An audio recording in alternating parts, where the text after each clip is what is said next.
Hello. Kinapos. Take two. Ang ganda Direct kinapos. Okay, one more. Sama natin yun. Sabay. 1, 2, 3, go.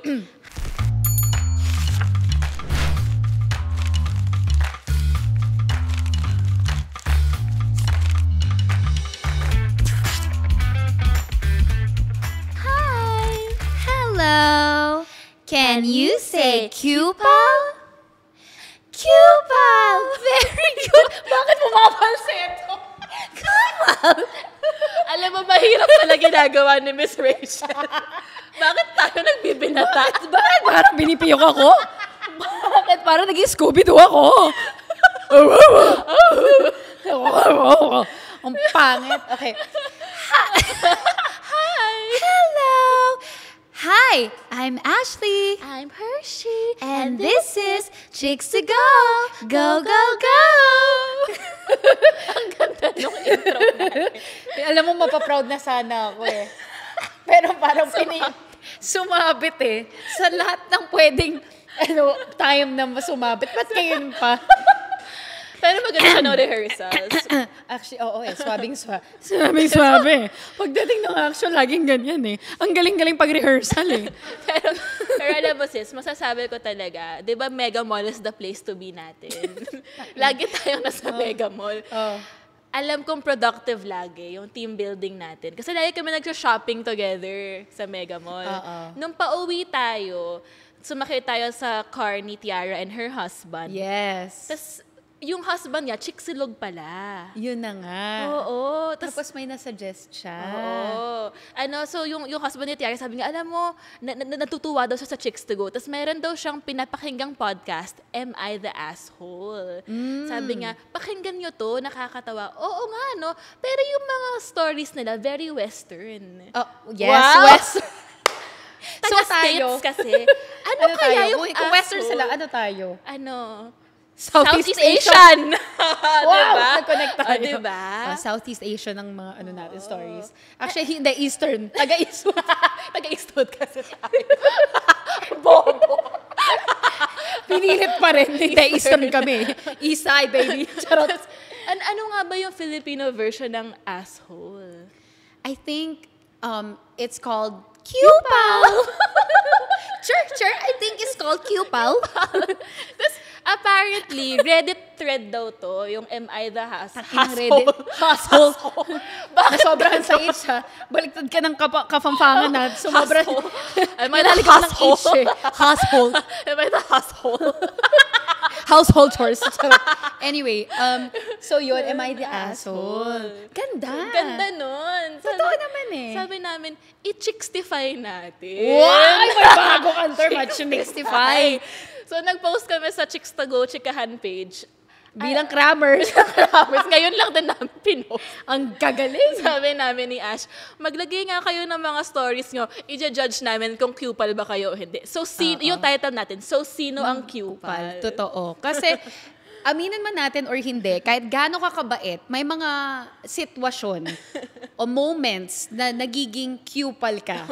I don't know kung ano to, intentional or unintentional. So, ito na. Ang daming entries, in fairness. Oo nga. Madaming Ang galing. Yung iba nag-rant na eh. Yung iba, oo eh. Parang, friend, gusto ko na nag-participate ka, pero also, hindi po to therapy. Charing.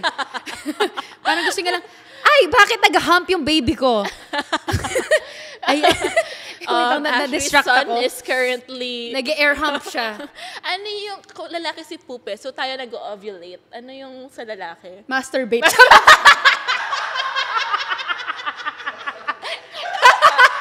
Tama. The master debater. Charot. Alam mo, nagde-debate lang sila. Itong podcast na to. Kanino ka ba nagmano? Ba't ka nagkagaganyan? Oh my God. Trip niya si Mark. Si Mark. Mark, alam mo, first time mo, hindi niya ginagawa. Charot. Up. Anak po ni Ashley Rivera. Let him demo. Let him. With consent. Charot. Na-conscious si Na-conscious na. Ayan kasi. Tignan nyo. Kasi Cupal daw tayo. Pinapansin nyo kasi. Dapat kasi candid lang. Sabi ni Poop, ang kupal nyo kasi. Oh, 'di ba? Ayan na. Op. Ang cute. Iba. Naka-split pa. Split type. Tsaka very loving siya kasi yung Loving dalawang ba yan? arms niya naka-embrace. Loving ba yan? Ang ganda. Tingnan mo. Loving ba yan? Tumutwork eh. Vanilla si Poop. Ayan no, gusto Ano niya yung vanilla? may love. Ayan na yung dalawang arms niya nakagano. Galing oh. Tapos na. Ang bilis. Wow. 1 minute, man. Sabi ng mga tao, you never know what to expect in this Di podcast. ba? Parang, siguro, ang ganda na ng hindi rin eh. Yung intro pa lang natin eh. Okay. Anyway, na-distract na naman ako. So, dito na tayo magkakaalaman kung sino nga ba ang Cupal sa mga entries ng ating Chicksters. Do the owners. Do the owners? I do have a feeling. Wow. Wait lang. Wag kang Cupal. Ang ganda na Wag kang Cupal. Nagulat ako. Nakita mo na wallpaper niya. Okay. Sandali lang. Utangin mo. Wag mo nang i-ano. No. Stop it. No. Sit down. Hello? Ano na? Huy! Long time no see, girl. Gusto mo yung working girl. Ay, sorry. Hindi pa rin nagbabago. Ganun pa rin. Guys, nung nagba-Bible study ako, siya yung kasama ko. Ngayon, ngayon ang pinag-uusapan natin, masturbating. Hello. Please, umalis ka muna. Baka joke lang. Joke lang. Ngayon ako, Kristyano. Oh my God, joke lang. Nice to see you. Aww. Oh my God. Ano nangyayari? Sobrang paratang multiverse. Girl, nasa ibang dimensyon ata ako. Ano nangyayari? Okay. Siya yung nag-workout. Okay. Girl, ang lakas niya. Yeah. For context, guys, sa harap ng studio namin dito sa Dream and Aspire Tower, may gym. Oh, nakita namin, na-judge namin yung mga may mga masarap, totoo. Okay. Pero ano lang to? Ay, wait lang ha. Hindi namin like tinikman ha. Parang like Observant appealing lang sa eyes. Observant Like eye lang. candy lang, Okay. ganun lang. We appreciate God's people's creation. beauty. Yes, Yeah. God's creation. Amen. Okay. Amen and amen. Nagiging 2020 yung vision namin pag merong maganda. Opo. Going Anyway. back, guys. Tangin, ang daming detour ng episode na to. Ito na. Game. First entry. I became friends with my boyfriend's ex because honestly, I was jealous. Ooh. Naging friends ka na ba ever with a boyfriend's ex? No. Yes. Ako rin. Yes. Ay, hindi boyfriend. No, not Okay. really. Anyway, they ended on good terms and still had the occasional interaction. And even though my boyfriend reassured me that there was nothing to worry about, I couldn't help but feel uneasy. Fast forward to now, we've been best friends for 2 years. Naging best friend pa. Ooh. Not just a friend, but a best friend. I love it. Tapos, asan na ba ako? Our shared history with my boyfriend isn't even something we think about anymore. It's like we built our own friendship from scratch. But recently, I went through her messages with another friend. I know I shouldn't have. And I came across a conversation where they were talking about my boyfriend. She said she missed what they had, the things they did together, but clarified that she didn't miss him as a person. That hurt. We're close now, we're friends, and yet she still has those kinds of thoughts. So, sinong mas Cupal? Ako na nag-go through sa convo niya with her friend without her knowing, o siya na may thought na ganon? What's the verdict? Me? They're still together. One, that's weird. That's kind of weird. Especially if you befriended this person because you were jealous. Yeah. Parang it's kind of weird. And then naging best friend mo. I don't know that's a little weird. So, dun sa question niya, sino mas kupal? Ako na nag-go through sa convo niya? Or siya na may thought na ganon?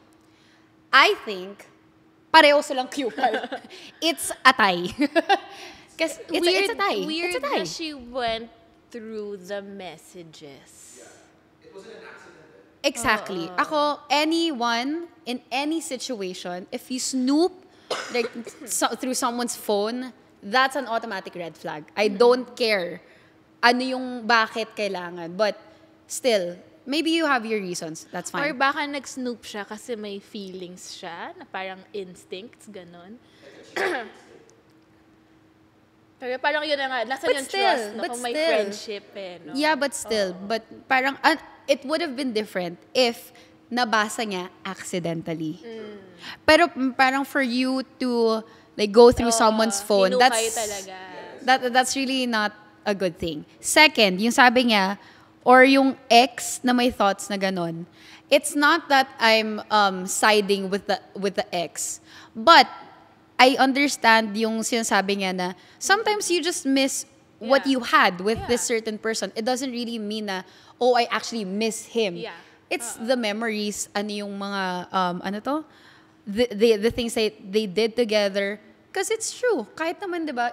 It's not just, it doesn't just apply with relationships, but with friendships. Like sometimes, di ba, yung may naging close friend ka, and sobrang okay yung mga moments you together, and then nagka-falling out. So, you miss that kind of Yung season in your life na yun. yung parang yung yung samahan nyo, whatever, but not necessarily the person. Exactly. So, at saka kasi, di ba, ayan, yung missing someone, maybe we can call that grief. Yeah. Grief is so complex. Yes. Walang black and white. Laging may dark gray, light gray, blue gray, di ba? may mga hues and shades. 50 Shades. 50 Shades of Grey. Iba po yun. Si Poop kasi. Iba yung 50, kung may 50 Shades of Grey, si Gray Poop. kasi si Poop. Ay. Kaya basta siyang ganyan. Kasi binabasahan ko siya ng 50 Shades of Grey bago matulog, kaya siya naging ganyan. Yun yung bedtime story. Yun yung bedtime story niya. Imagine yung pag-Tagalog version ng 50 Shades. Inangat ang skirt ko. Thank you for that suggestion. Parang gusto ko yun. Inangat. Diba, that should be an episode. Magbabasa tayo ng mga ganong erotic ka, pero Tagalog. Ano yung books na yun? Di ba meron? Yung mga yung mga libro, meron yun na nakalimutan ko yung term. Hinawakan niya ang aking mga hita habang andun kami nanunood ng bukang liwayway. Joke lang. Unti-unti akong bumuka. Unti-unti ako nagiinit. Napapalayo na naman tayo sa Sorry. Oh, going back. Oh. Grief is so complex. Walang Punta sa 50 Shades of Grey. Sorry. yung topic grief. Naging brief. Yung brief naging brief. Tanggalin mo ang iyong brief. Sobrang gobo. Sorry. Game. Okay, sorry na. Oh, game. Going back. Grief is complex. Tang ina kasi. Diba? And minsan, even 10 years later, pwede mong ma-miss yung what you had. Yeah. And it doesn't necessarily mean na itong person na to. Maybe yung parang yung feeling of safety you felt, Yeah. yung feeling of love that you felt. Walang right or wrong way. So I think yung Cupal ay yung nagbasa ng message and hindi niya kinonfront yung tao about it. Yes. No? Isa din yun. Oo. No. True. Kasi, at saka for me, like, kailan kaya niya ginawa to? When exactly? Oh. Diba? For you to, I mean, ganun na sila ka-close na iniiwan lang yung cellphone, tapos ikaw naman, nakikialam ka rin. But, at saka, the fact na they're still together ng boyfriend, knowing na yun yung feelings, and then she is still friends with her. Like, it's just so weird. Oo. Siguro Ano establish ako, niya yung na-weirdohan boundaries. ako. I think yung parang problem solving here is dapat mag-establish ng boundaries. Kasi ang sobrang mixed ng lahat. Parang di mo alam no? Ako rin eh. It's so complex, It's so complex! The situation is so complex. Gusto ko yung ikaw yung yung nag-participate, ikaw rin yung inaway namin. So, ayoko na pala maging trickster. Punyeta, hindi sila nag-side sa akin. Cancel Ashley and Hershey. Alam mo yung mga feeling na pag may kausap kang friend, tas mag-rant siya. Tas mid-conversation, marirealize mo, putang ina, ikaw yung may lay eh. Paano ko ba sasabihin sa'yo na, friend, naiintindihan ko, nararamdaman mo, but sa situation na to, Parang ikaw yung mali eh. Sana may context pa kung bakit niya ni-read Bakit yung umabot message. doon? Baka may inkling siyang iba. Oo, baka, I mean, diba? benefit of the doubt. Benefit of the doubt! Matapos natin sabihin lahat to. Putang ina yun. Kupal ka, pero benefit of the doubt. Actually, mas cupal yung dalawang host ng Chicks to Go. Next. Sobrang... Ang kalat ng episode na to na naman, hayop. Ano next, M3? I caught my ex cheating. Then, nagpunta siya sa akin na lasing and nagmamakaawang patawarin ko at tanggapin ko siya ulit. Hindi ko siya pinatawad, but it turns out nahulog niya pala license niya sa place ko. 2 days after that... Oh my God! Alam ko na kung saan papunta to. 2 days after that, nag-message siya looking for his driver's license. And at that time, hindi ko alam na nandun pala sa place ko. But after searching, nahanap ko license niya pero hindi ko inamin, which caused him to get a ticket at na-impound yung vehicle niya. Ako ba yung kiupal? Alam mo, Ang ganda. Ang ganda. Ang ganda. Deserve. Deserve. I say #deserve. I say karma yon. I say karma is real. Sana lahat ng mga cheaters ma-impound yung kotse.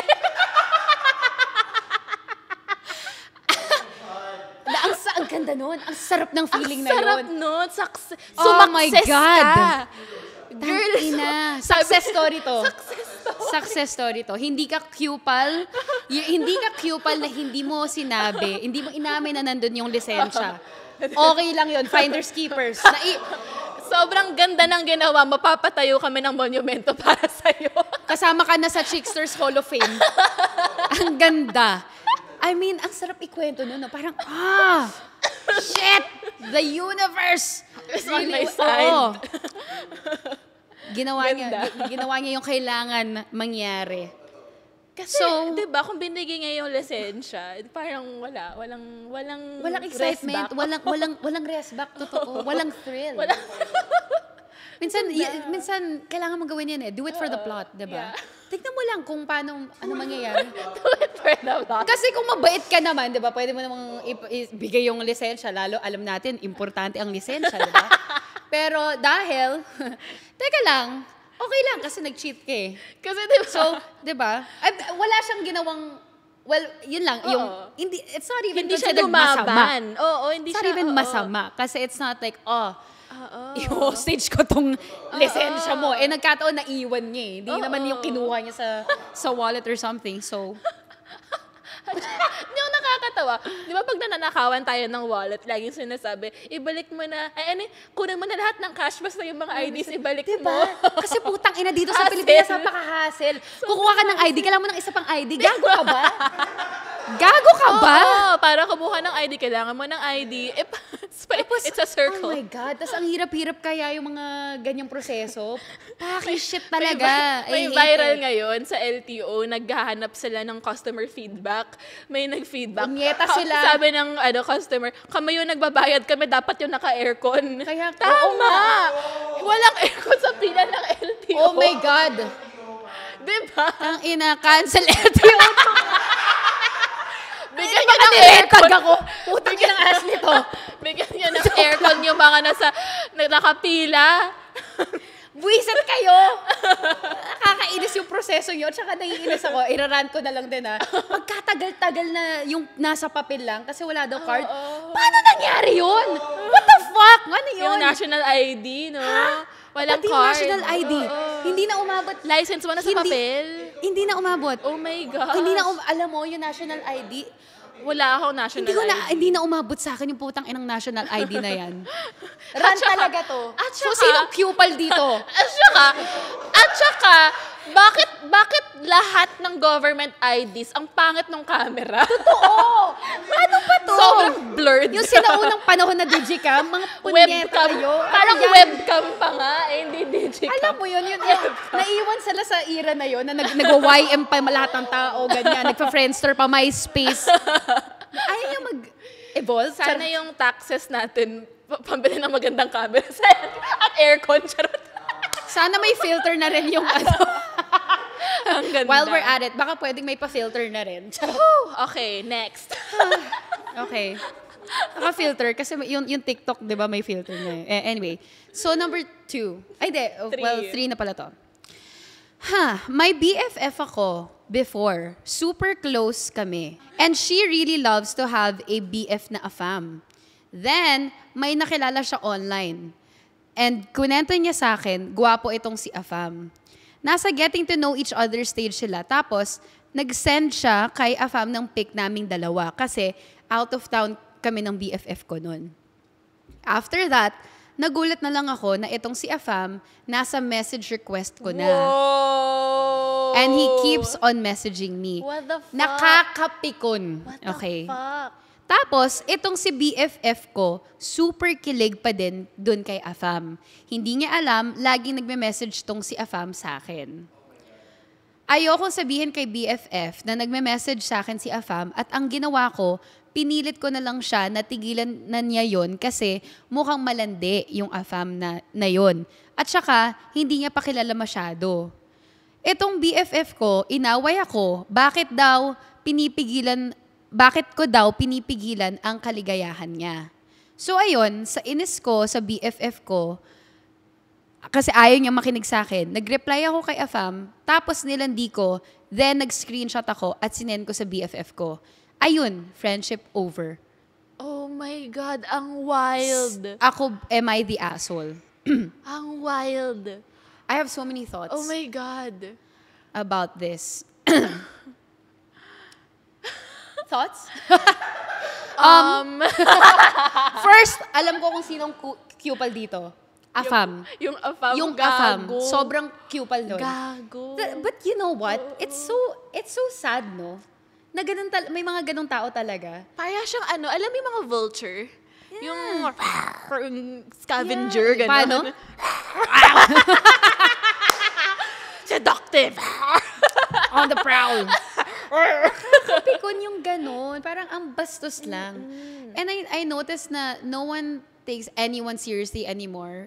Kasi people always think na they have only options. Yung wala na yung parang yung genuine connection or yung building an actual relationship with someone. Parang lahat options lang. Buffet. Diba? Parang wala lang, pili ka lang. Open for all, Message. ganun. Sabihin na hindi naman kami or i-justify na ganun. But still, parang ang bastos lang. Yung respect.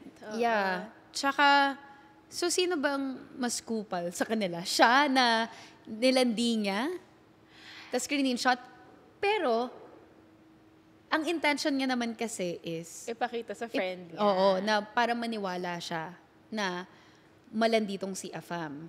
'Di ba? Or bakit hindi niya pinakita yung screenshot mismo ng afam na mini-message siya? Kesa yung nilandi niya pa. Nilandi niya. Parang Oo, it's adding burn sa injury. Ano ba yung saying na? Adding insult to injury. Oo. Oo. Na parang pwede mo naman pakita yung screenshot Yeah. na nasa messenger requests mo na eh. Parang maybe the intention was good, but dinagdagan mo pa, kaya napasama. So, yun, parang, yun nga, yung adding insult to injury. Hindi kasi, baka yun nga, gusto niya ipakita, yung intention niya nga, sabi mo, the intention is good, pero, Napasama lang, kasi dinagdagan niya pa ng landi. oo. Tsaka ano din yun eh, isa na rin yun sa girl code. Yeah. Kung alam mong, kunwari ako, may type ako na guy, and you know that, huwag ka nang dumagdag, diba? Bakit lumandi, yun yung cupal na part niya. Yung nilandi Bakit niya. nilandi mo pa? Pwede naman pagka-message pa lang, oh, by the way. Oo. Loko, Tingnan mo, nagme-message siya. O, diba? Eh, ikaw, nagre-reply ka rin. Parang in a way, feeling ko, gusto mo rin eh. You just don't wanna admit it, but you kinda like it maybe, or I don't know kung ano yung, what's going through her head, kung bakit niya nire-replyan, kung yun talaga yung intention niya, na sabihin sa friend niya, BFF niya, na malandi yung guy. Tsaka, parang may saying nga, di ba, na, okay, there's this thing called tough love. Yeah. Pero kailangan ba talaga maging tough ang tough love? Hindi ba pwedeng yung love na may respect? yung love na still taking care of the fragile parts of the person you love. Na pwede ka maging straightforward and still handling it gently. Yes, you can be gentle naman but firm. Yeah. Firm ka dun sa sinasabi mo, but hindi yung ganyan. Ayoko nang, at saka alam mo, isa rin sa, I think na-mention ko na to before, pag sinasabi mo sa friend mo, with good intentions talaga na, hey, itong guy na to parang hindi siya okay or like may na-witness mo na lumalande or something. Tapos magagalit ka pa sa akin. But, you know, lahat tayo may kanya-kanyang reasons bakit ganun yung nagiging reaction. So it depends, again, it depends how you say it, kung paano pagkaka-deliver ko rin. Kaya siguro nagagalit yung girl or I don't know, for whatever reason. Alam mo, in this regard pala, cupal silang tatlo. Yung Actually. Yung afam, cupal kasi bakit siya nagme-message, di ba? Tapos yung itong sender, cupal kasi even though the intention was good, yung delivery, hindi naging maganda.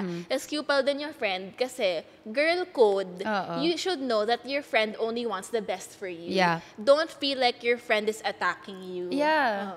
So in short, mag-GC na lang kayong tatlo. Mag-ululan kayong tatlo. Doon kayo mag-send ng nudes nyo. Doon kayo mag-away. Doon kayo diba? Ang ganda. Ang ganda nun. Imbes na mag-away-away kayo, magsama-sama na lang kayong tatlo. Gusto ko yung mag-GC. Diba? Di pinapahirapan yung sarili ko, mag-GC na lang kayo, pwede naman eh. Yung mga chicksters, ano ba yan? Akala naman namin kakampi kayo sa amin. Naparangalan pa. Hindi na sila. Napapangaralan pa eh. Hindi na sila magsasend next time.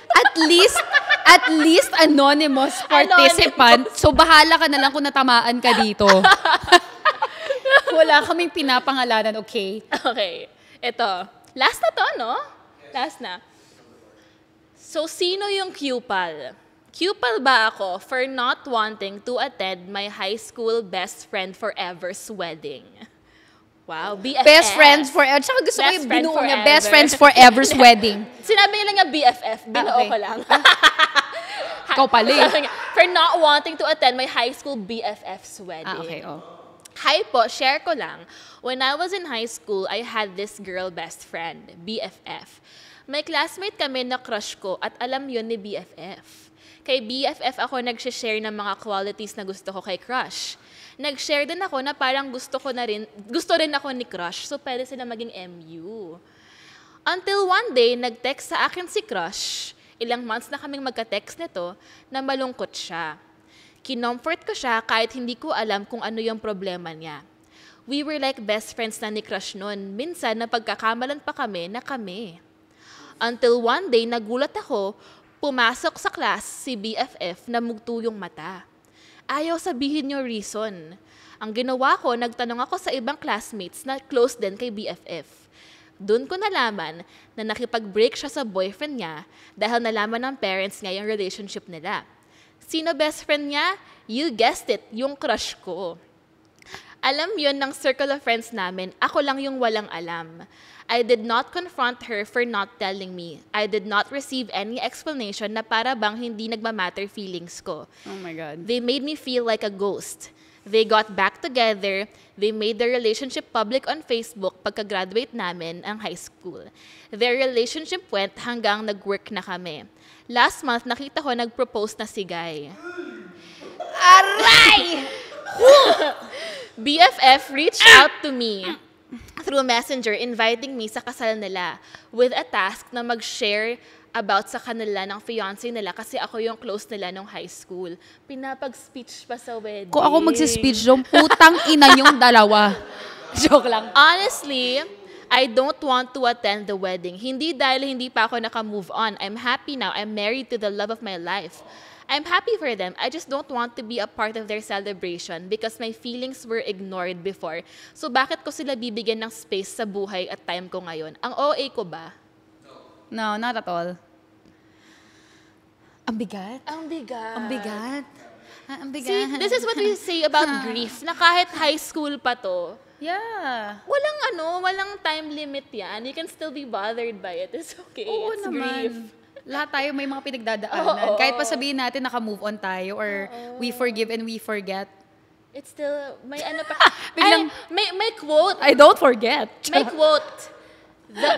The axe forgets, but the tree remembers. Wow. Diba? The Wow. axe forgets, pero yung tree may... Acts of service ng alam ko. Ano ba yung English ng... Ano ba yung Tagalog ng axe? Axe. Bolero? Bolero ba yun? Bolero. Hindi. Ay. Charot. Joke lang. Kutsilyo? Hindi. Espada? Hindi. Hindi match. Basta yun. Basta yun. Axe. Deodorant pala. Axe. Yung spray. Axe. Spray. Bako ng axe, ha? The axe forgets, but the tree remembers. Okay. Oh my God. Girl, hindi ko alam kung anong mararamdaman ko sa kwento na yun. Parang I don't wanna be a part of it then. Tsaka ipapag-speech mo pa ako, totoo. Ano ina-expect mong sasabihin? Anong sasabihin ko? Anong iaabag ko dun? Wala. It's palakol, by the way. Ano? So, the Tagalog word for axe is palakol. Nakakalimutan ng palakol, pero ang puno nakakaalala. Ang pangit. Ang pangit ng word na palakol. Palakol. Iba yung... Ako rin eh. Ang baho? Ang pangit ang... Ano?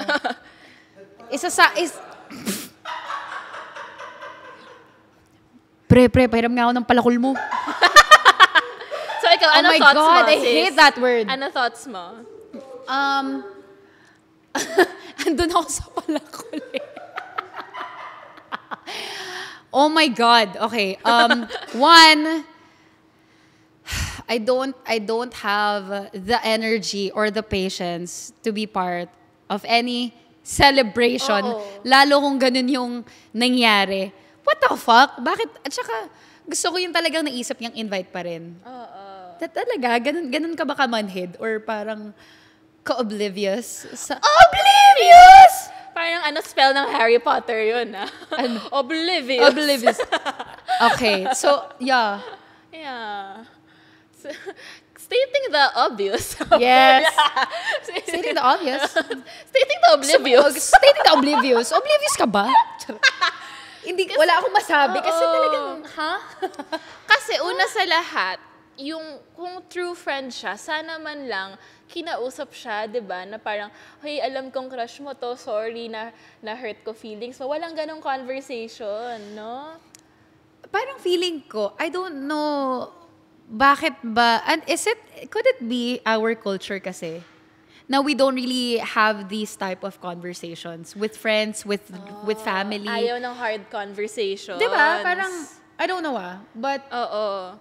pwede rin na how people are raised na hindi ka pwedeng sumagot kasi, or you can't really express how you really feel. Oo. So, siguro, maraming mga instances or like situations na hindi nare-resolve because of that. Na pwede nga naman kasi sanang pag-usapan. But since you didn't have that conversation, parang wala na. Like, Lumipas kinalimutan mo na lang. Tapos may resentment na. Yeah, nabuo na lang. Wala na, resentment na lang siya. So that's why it's so important na parang as early as may nafe-feel ka, pag-usapan nyo na. Kasi it can be parang maliit na butas, lumalaki. Gusto ko yung musical. Gusto ko i-explain nga na lang sana. Biglang nilagyan ng tono eh. Alam mo yung kasi, maliit na Ito pala butas, feeling lumalaki. ito pala feeling sa High School Musical. Yung bigla na lang kumakanta mga tao Sugar! habang nag-uusap. Yes, please! Di ba, maliit na butas, lumalaki. Eh, kung pinalipas ninyo nang hindi nga pinag-usapan, lalaki ng lalaki yung hurt ninyo. So, Yeah. dapat, in the beginning pa lang. In the beginning. So, hindi ka kupal for not wanting to go to the wedding. Kasi, parang a wedding is a celebration. Why would you be part of that if may ganong hard feelings? Oo. Unless pag-usapan nila ngayon, di ba? Pero still, hindi pa rin. Even if, let's say, nag-usap nga sila, I still won't be comfortable. Kasi parang feeling ko, nakikipagplastikan pa rin ako. Kasi pupunta ako doon, di ba? Mawi-witness ko pa na kinakasal kayo, happy-happy kayo, pero sa loob-loob ko, parang sasabog na ako. Parang, Wag na lang. E di, para wala nang gulo or anything, or wala nang maging dagdag pang issue, wag na lang. At saka para ma-enjoy ng couple yung day nila. Yeah. Parang i-enjoy nyo lang yung day nyo. Wag nyo na ako isama dyan. Tapos siya yung isa sa mga pet peeve ko na pumunta ng kasal lang naka-red. Naka-red. At least hindi white. Sinabing pastel eh. Tapos nag-red. Or nag-white. Tama. Nag-off-white. May mga taong gina-justify pa rin yun Hindi naman to white eh. Off-white. Fuck you! Ang dami-daming kulay. Bakit yan yung pinili mo? Yung mga light blue na mukhang white. Bida-bida ka pa rin. Hayop ka. May nakita ako, may naglagay sa Chicks to Go nun eh. Yung parang blue yung motif, tapos naka-pink siya. Shit. Fuck you! What the fuck? Ano yun? Ano ginawa mong gender reveal, te? Di ba sinabing blue? Bakit ka nag-pink? Team girl daw siya. Oo. Girl, tumigil ka. Hindi nakakatawa. Tapos sinabi niya, hindi, bakit nagagalit sa akin? Nagpaalam naman ako sa bride. Hello, it's called delikadesa. Yeah. Wala ka bang utak? Yeah. Anyway, galit na ako. Bumalik na naman po tayo sa wedding pet peeves. Ito, panghimagas natin, sis. Binatulo ko? So we can end on a lighter note. Basahin natin to. Hello. Ito. Hello. From anonymous participant 120. Oh. Hello. This is not serious, pero ito yung naalala ko when I read the prompt. So that time, I just got our new puppy, Peppa. And of course, she wasn't potty trained pa that time. Kaya we always had to pick up after her. Cute si Peppa, so lahat sa house natutuwa sa kanya.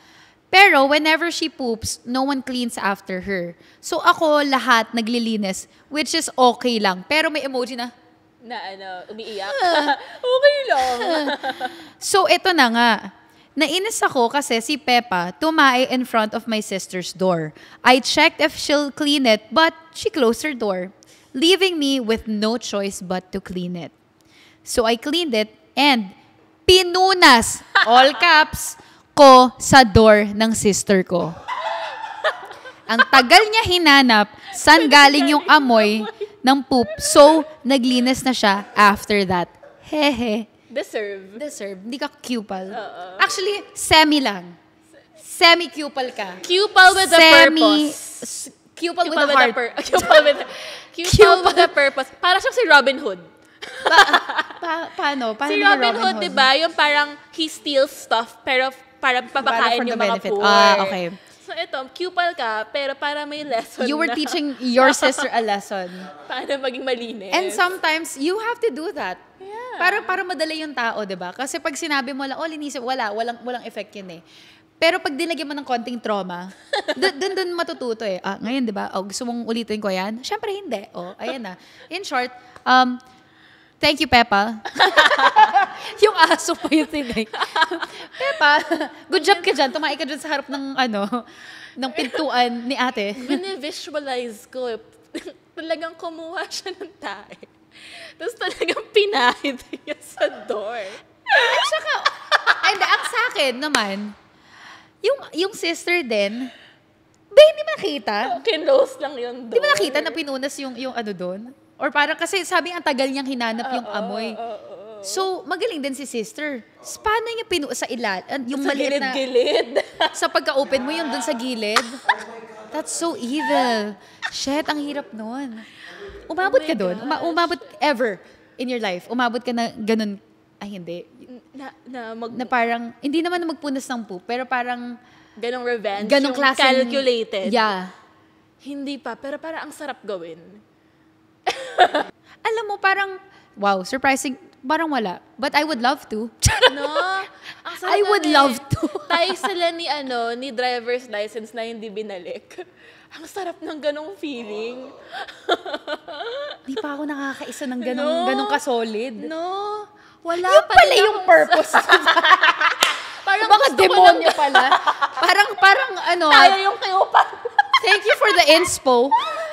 Inspired by anonymous participant.